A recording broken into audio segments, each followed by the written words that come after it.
right? Smartphone penetration increasing quickly, data is cheap. So we definitely think that this is really the way to go. There's no other opportunity per se. This is really going to make a difference to the common people and give them access to tools and opportunities that they never had. Yes, there are going to be challenges for sure. We'll also get into challenges around privacy, which we are already seeing in terms of GDPR and whatnot. But I would still say that the opportunity is huge, and it has the capability to impact people at such a huge scale, which probably we could never even imagine before. Okay. I think if we go back to the original question, right, which is this an opportunity or a challenge? And I think Bharat's points are very much, they're very cogent in the sense there will be significant challenges.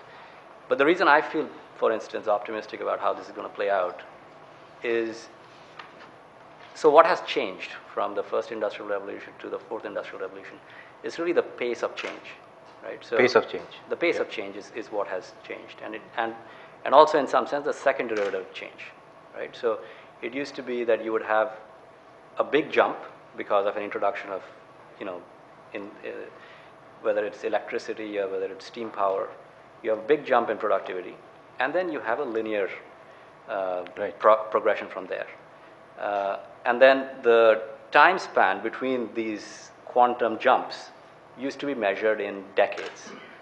And now it is measured, currently it's measured in years and months, and maybe we'll get to the point where it's measured in weeks and days and maybe hours, right? So that's really the crux of the challenge here, which is that the pace of change is so fast, and the second derivative of change is now positive as opposed to zero, which is what it used to be. So when I think of it in that context, right, going back to 30, 40, 50 years ago, people used to have one careers, right? They would get into a job, they would learn a skill, and they would do that for the next 40 or 50 years, and then they would retire. And then you started, as the pace of change increased, you started having people who would maybe have two careers, right? They would work in one career, reach a level, and then they would reinvent themselves as the next opportunity came along. In the gig economy, that is really no longer the case. Certainly if you speak to the 20-somethings or the kids who are even younger than that, right, they don't think of career in the way we used to think of career. They are reinventing themselves constantly in some sense. So there are people who have 4 careers, 5 careers, right? And I am positive that in the next 10 years, right, people are not going to be thinking in terms of, okay, I am a doctor or I am an engineer. They will be thinking in terms of, okay, what am I doing today or this week, and then what am I doing next week? What's the opportunity next week? And I feel that that evolution is not something that certainly we are able to appreciate. I'm not able to appreciate as much as I think is likely to happen, and that's why I think it's going to be maybe less disruptive than if we think of it from, oh my God, we need to reskill the whole population every week, which is obviously an unsolvable problem. Yeah, reskilling is such a big issue today. In fact, let's look at, Arun, when we are talking about, because you're coming from a global organization perspective, right? You have views from everywhere. So let me give you 2 perspectives. One, I have a manufacturing setup in India. Question is, will I embrace Industry 4.0 for my next expansion? I would be a bit skeptical for 2 reasons. One biggest reason for me would be the labor reforms in India. I can't even remove one person from my factory today. Imagine if I move this thing. I was speaking to Pankaj, just before the question. But you can do it in a greenfield, right? Yeah. So if it's a greenfield, possibly yes. But there again, also then there are compulsions. You get those land, then there are some expectations of employing some sort of local people. So those are some question marks when companies like us are thinking of adopting that in a country like India, clearly. But the flip side, the opportunity where I'm seeing the big opportunity, frankly, on segments where there is still a lot of acceptability and opportunities for end customers. And I'll give you a classic example. So I don't know how many of us know, but you know who's the single largest real estate company in India? Blackstone. That's him. Blackstone. BlackRock, right? Blackstone, sorry. Blackstone, sorry, not BlackRock. So you guys come from an investment perspective, but if I have to see from an owner perspective, then it's not the real estate developers, but let's say a company like Infosys would possibly be having a very huge campuses across, right? And I still remember because we met them around, I think 7 years back, where they thought they had a big footprint of different services set up at different time, but they took a mandate that they want to reduce per employee, let's say, energy consumption down to some 50%, some audacious goals, right, including energy and all. And those guys were able to do that in 7 years. And you know how? Oh. They used IoT. They used building management systems across their campuses, put them on a common platform, and put them in a big command center in Bangalore. And they have done it on energy, they're doing it on water, a lot of other stuff. Right now, I know Infosys is one aberration. We can say India is still not evolved like Infosys. We can all learn from Yeah, do that. But then, when you look at analytics on building side, and I come from building industry, so I'll speak more on that subject. Allow me for that. But I think the initial thing was very simple on the analytics journey. It was about automation. You can collect data, and then you can do some basic level of analytics, which companies like Infosys did. But the big change we are seeing now is the smart operation, where the AI platforms can actually do a prediction of what's going to happen. It can help in a lot of other stuff, and that we are seeing. So we have one company in India which actually works not for Indian customers right now, but with US customers, something like 300 million square feet covered, some 150 million data points covering every day. But on that, they've been able to save for US something like, I was taking the numbers with those guys today, it's 2 billion kilowatt hours saved, right? And purely on IoT based, because you're getting all your services connected on those platforms. The data is coming, there are millions of data, the human element is going out, and it is coming more on the prediction side using AI. So those are opportunities. If you see in a country like India, talk about energy issues, if we can get that right, we can definitely set it right.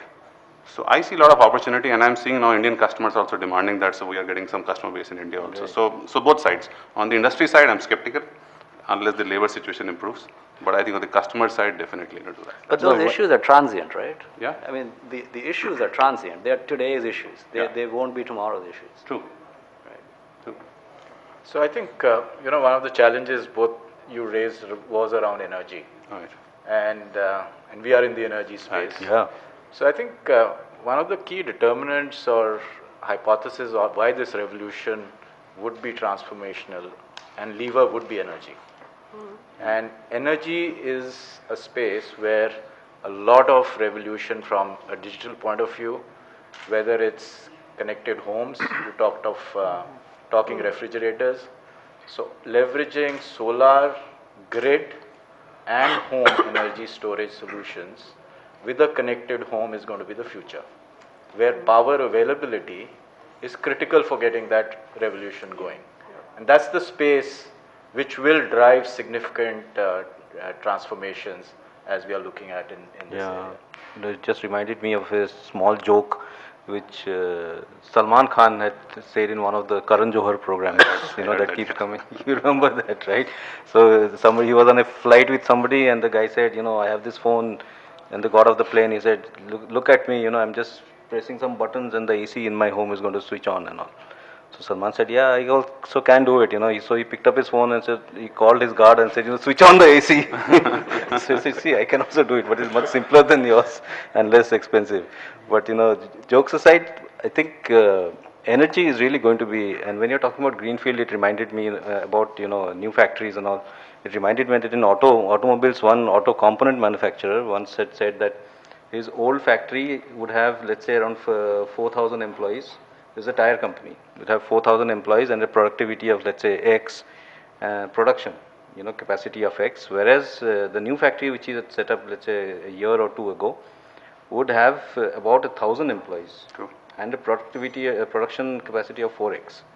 So how do they do that? And there are apparently windmills in the Netherlands and all, which have entire windmill, setup has just one employee to come and just make sure that the electronic panel is running okay.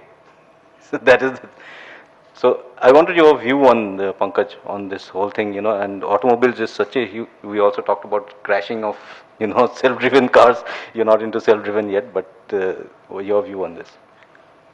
Yeah, first of all, I would like to say that, the technology has been changing for centuries and decades, and I have seen the kind of panic which was there 30 years back.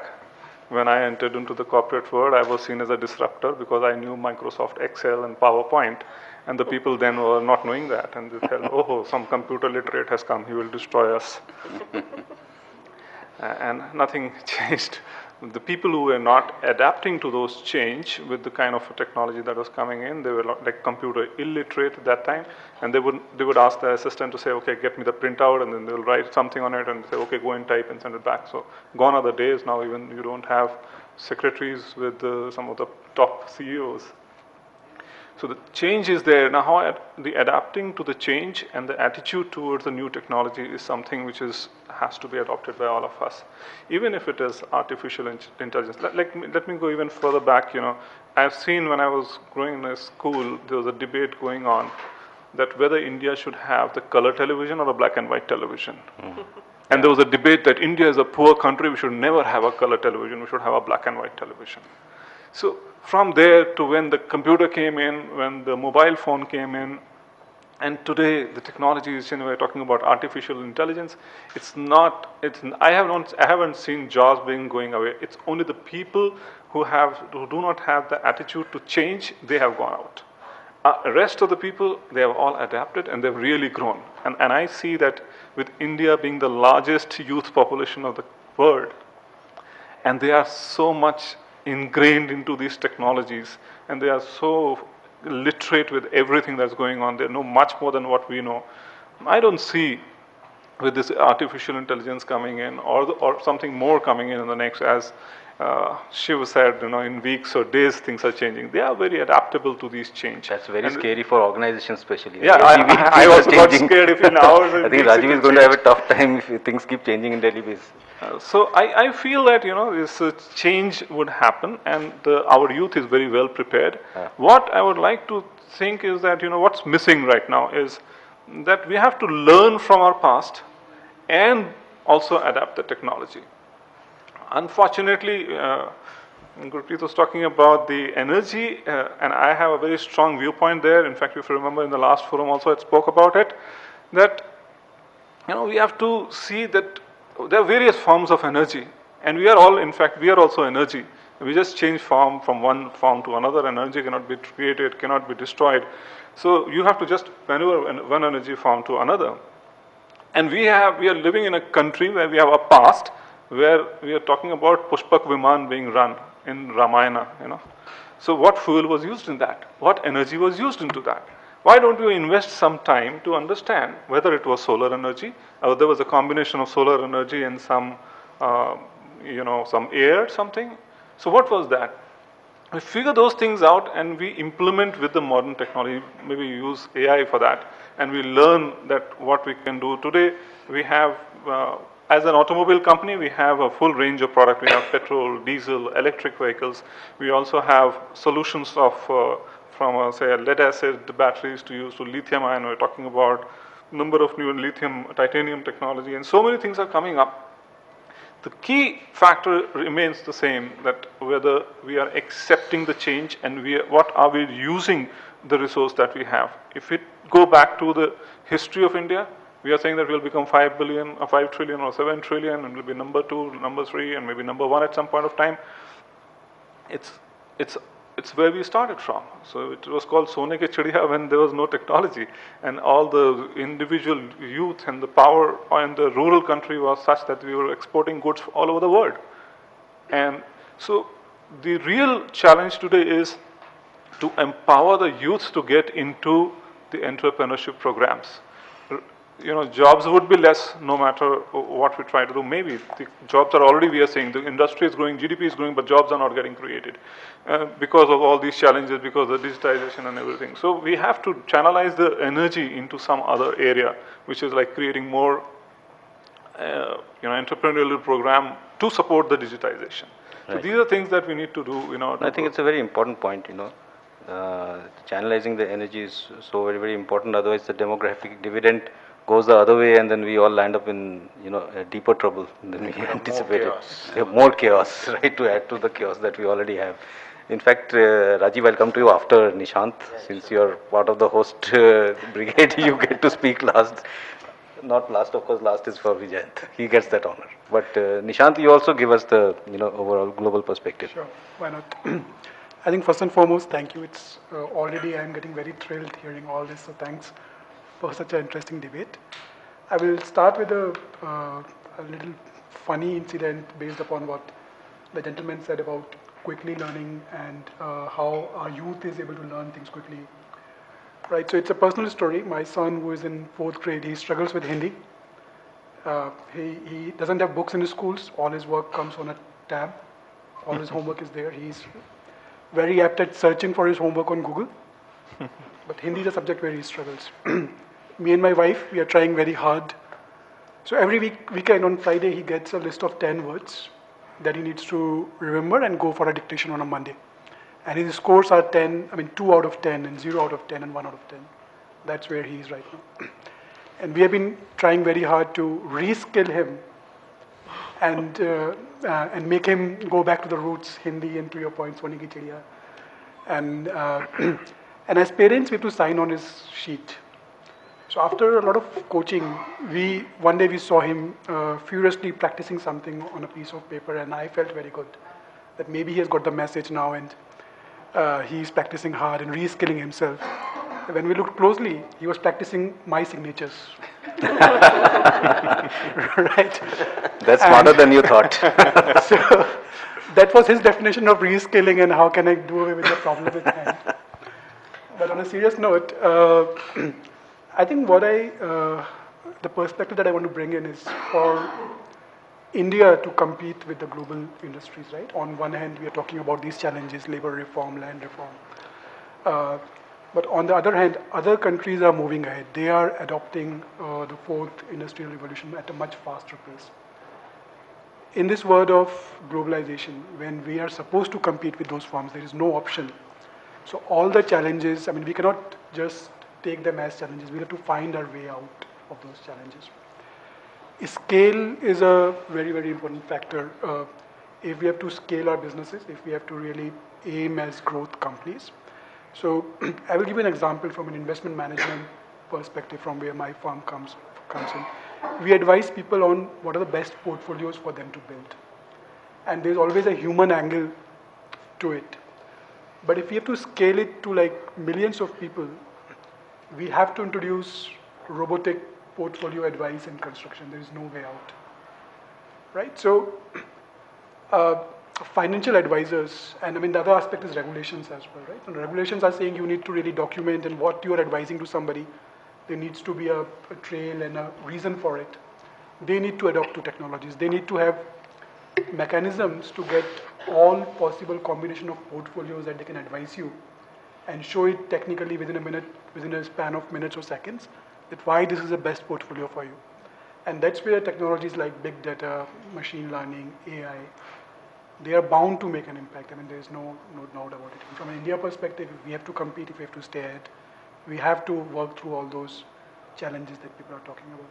Right. I think from a perspective of digital, to me or to anybody as a lay person, as a lay citizen, if there would be 3 areas that are visibly technology heavy and being impacted by technology heavily. One is e-commerce, finance and banking, and the third is media, because everything that you read, everybody wants to read the newspaper. These days we get everything on the app. I have the Economic Times app, the TOI app, and all the other apps. There's Google News, and now there are specialized apps like Newspoint and whatnot, right? So I forgot one of them, I think, in Shorts or something. You keep getting the short and entertainment. So, Rajiv, how are you seeing this? Because from a media company perspective, there's enormous change in terms of the readers, and how are you handling? More importantly, how do you see this digital revolution, impacting media organizations and overall? Absolutely, Arun. So there's a lot of change. Just get the mic a little closer. A lot of change on the media side, but before getting into that, probably I'll stitch together the islands of excellences that we are building up. But all these 4th industrial revolution that we are looking for will require a proper stitching.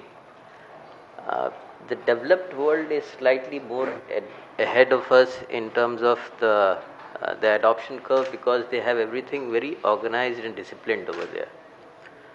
India, we are still, as Anthony was putting up, in a chaotic state, so it becomes more a challenge for us. The basic requirement of smart city, which the government have been saying till now, although there is a right intent behind it, is smart grid. Smart grid is to get the 24/7 power. So that is the basic requirement. In only in Delhi and Bombay, I think we have private distribution companies, so that you can get a higher Calcutta level of also, reliability. Yeah. Calcutta also, yeah. Calcutta also now. Rest everywhere there is a electricity boards and all which are governed by a lot of other political compulsions also, and that's why they have the issues around whether they even we have excess energy, they can't buy, they can't distribute, because otherwise the subsidy adds to their losses. So that's a challenge, some different sort of challenge which government have to cater to. Similarly, on telecom side, if you see, we have fallen behind. After 2012, this 2G scam, that decision which came, actually was almost a death knell to the telecom industry, I would say. We were going at a very high speed and it came down with a thud, actually. If you see 4G, if you see in India, it's a pipe dream. I would say we are nowhere close to what you see in Europe or North America right now, the type of services. Even with the best of effort, the spectrum cost which is there is hindering the type of growth which telecoms can do. Most of them are suffering now. Even the established players like Airtel is now looking at losses, which is actually not a very good sign as of now. So leave the 5G. Others are already done software-defined networks and network function virtualizations, which are again telecom moving into a software space. The switches have moved into the software space. In India, we are still far behind them. We have fallen behind. We were actually at par with the world around 2012. We have now gone back, and we are rapidly falling behind because others are doing 5G trials. We are nowhere near that. Even though they may try. About it, but I'll interrupt him then. Yeah. So the intent is there. It's not that it's not there, because IPv6 was done. That was done in 2010. It was to promote M2M. Last year the regulation came where they moved the M2M mobile numbers to 15-digit numbers, because the connected world will be much larger now. But we lack the discipline to achieve this type of amalgamation as you need for getting the fourth industrial revolution or the rest of the IoTs or AI to work properly in a very synchronized manner, as you call it. Now, coming to the media side, I would say almost 2.5 years I joined BCCL, came from 20 years with telecom. We were slightly legacy at that stage, I would say. We had a very basic application where we were informing. We had a website which had got the hits equivalent to Facebook in India. You wouldn't be surprised. The 2 billion hits coming on our websites.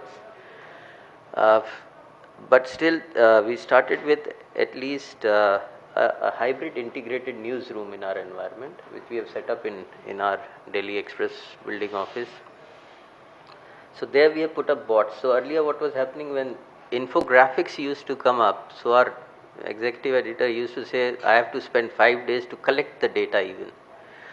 So and pretty progressive editor, Rohit, if you know him. So he said if we can develop something around, and we developed bots for him, along with some of the young guys on Python and rest of the things. Now we are able to collect the data through web crawling within next like few hours.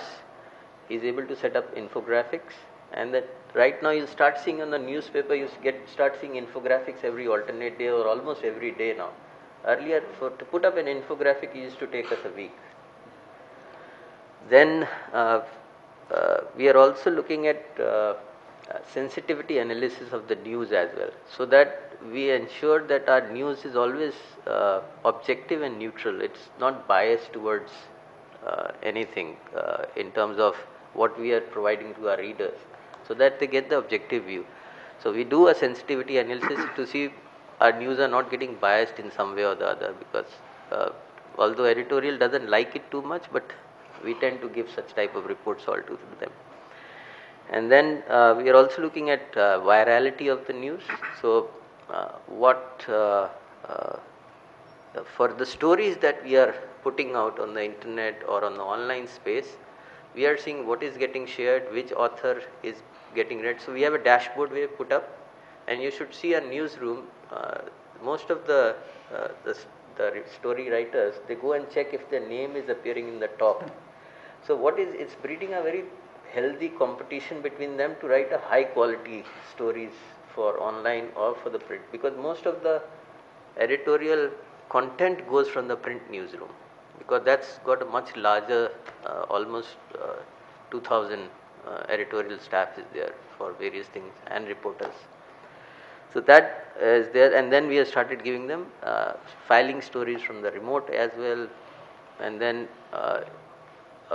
a slight trial with machine learning and artificial intelligence also we are doing, because earlier what used to happen, say RBI generates a table and give out, this is the report of the economic health of the company. Then somebody has to go through the table, write everything, and then produce in a story form.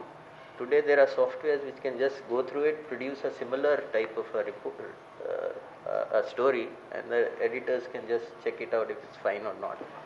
So there are a lot of things happening. We are also working on language, changing translations, which we are failing. Translations we are failing. We are trying to see if we can translate from Hindi to English, because we have editions which are in Hindi also, Marathi also, Kannada also, so we are Bengali also. So we have those, but that translation, it's still not mature. 60% success we have, which is not ready for production.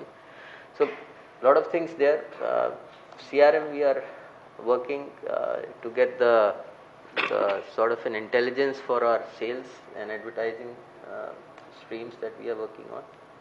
So a lot of things happening on the media side. I think a lot of your reporters will be very thankful if you can give them a software that can simply transcribe the discussion quick time, because it takes us 5 days to transcribe a discussion involving 15 people. Given that option also. In fact, it's available in all the phones right now. Voice is there. It doesn't work very well. I've tried it. Let's come to Vijay. So you actually have a sort of a very nice view of all these industries, because you interact with all of them, and you actually help their customers, so which is even more important. So how do you see, from your point of view, this digital revolution, and how is it panning out? Thanks, Alokesh. So I think from a Salesforce point of view, it's a huge opportunity. I mean, digital, even if you look at India, just the inclusion which it brings, financially or socially, has been massive. And if you look at it from what we do with customers and what they're doing with our platform, the scale which you mentioned is unprecedented. So I think it's a massive opportunity. I mean, if you look at what IDC is saying for artificial intelligence, it's saying that within the next 5 years, it will enhance workspace productivity so much that it's going to have a positive impact of $120 billion in the next 5 years. To your point, Shiv, I mean, we have reports. We actually have roles in our organizations which look at the future. So we have a futurist based in San Francisco in the strategy office, who's actually looking at what's going to happen in the future. And he tells us that if you look at kids today, about 65% of primary school kids will end up doing roles which don't exist. So you might have kids who are doing roles like a drone specialist or a robot programmer or something of that sort. So these are things, like you said, we probably can't even fathom at this point of time, but that's what's happening out there. And that's what it'll enable. And to your point, when computers came 20 years ago, we were all scared. What will happen? Jobs will be lost, etc. Nothing happened. It actually creates, and what we've seen, it actually creates new avenues, new spaces to grow. And I think that's what AI or robotics or everything else is going to bring to the table. So we see it as a huge opportunity. Amitabh Kant mentioned, Uber, Ola have brought about 1.3 million jobs to the country. So these platforms actually are huge enablers. Yeah, but his boss, Nitin Gadkari, said that we don't want self-driving cars in India. It will take away the jobs of the taxi drivers. Sure. Go ahead. Right, so can I just add one, because I heard some comments, quite a few people talking about one of the challenges is energy itself. I think there are good and not so good examples, and I think you also raised it.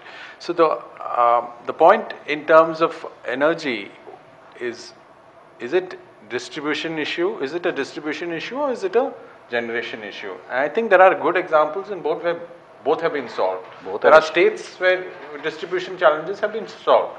I lived in Calcutta, first job, and at that time when my first job, power was a luxury item there.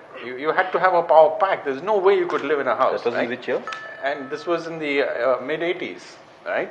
And it went into private hands. The problem has been solved. Yeah. I went recently. I live in Gurgaon, so I know the issues which Gurgaon faces. But I went for a short holiday 2 months ago to Rajasthan, Jaisalmer. There was a flight connection, so I took that in. And one of the first things which you see when you look out of the window before you land is this whole stream of windmills, right? And I usually walk around and talk to people about living conditions, etc. And this is a question I ask so many people there about the power and water situation in Jaisalmer, a small town. No issue at all. In a desert town. No issue at all. They were so proud. And I thought it was maybe the wrong answer, a guy I'm asking. So I at least asked 12 different people and I got the same reply, no issue. So there again, they've solved the problem, right? The third example I'm going to give you is the first private sector airport built in this country is the state where I come from, Kerala, Cochin. Yeah. Kochi airport is 100% self-sufficient in power. They don't buy. They've got completely own self-generated, 100%. Terrific example. So, I think the issue which none of us spoke about, which I think is going to be a big challenge, and I don't see the solution so easily, is water. Water is a big problem. Water is not as easy to solve than power. True. Water, of course, I don't know if technology can help in water, but it can possibly help in, in turning the seawater into... Desalination is probably the... Actually, it can help by IoT because you kind of monitor the use of water and possibly the wastage of water, which is a big It can part. certainly help because it helps. India is one of the few countries where there is no meter, at least most states don't have a meter of consumption. I lived in New Zealand and I had bills which were as fat as electricity bills on water consumption. We don't have that. We have some flat rate which we pay. So on the point of water, and I actually don't have authority to back this up, but I've been told by people who should know that Delhi actually has more water per capita availability than say London or Paris. But we lose so much of it in transmission because of the infrastructure of transmission and the way it is set up that it ends up leading to water shortage. So certainly I feel technology can make You're a the huge expert on difference. that. You want to give some solutions there? No, so one of the areas where things are moving is, some broad statistics which MOUD will always give that 70% of India is yet to get built in terms of buildings, right, by 2030. So we need to build one Chicago every, all those numbers and figures you keep running. But the reality is when you're building that new space, there's a way to do this by which you can reduce water consumption, energy consumption, even waste disposal using technology. And so you talked about windmills, and we talk about solar panel big time, which is the right thing to do. But the fundamental question is, before you go there, why can't you reduce the base load of a building by design intervention? And again, using technology. So there's this concept, I don't know how many of you know this, but there's this concept of green buildings, which is very popular in the US.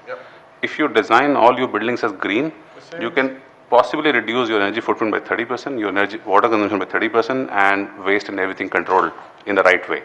Once you've done that, then go for a wind energy and a solar. Right now, guys, everybody wants to go for renewable, which is good. But if you reduce the base load, your load on the renewables will be much lower. Then you got the best. So we need to learn from some of the wrong things which happened in West, and possibly as we're building up India. I think we can adopt technology, and IoT plays a very good role in this thing because you can monitor. It's all about measurement, right?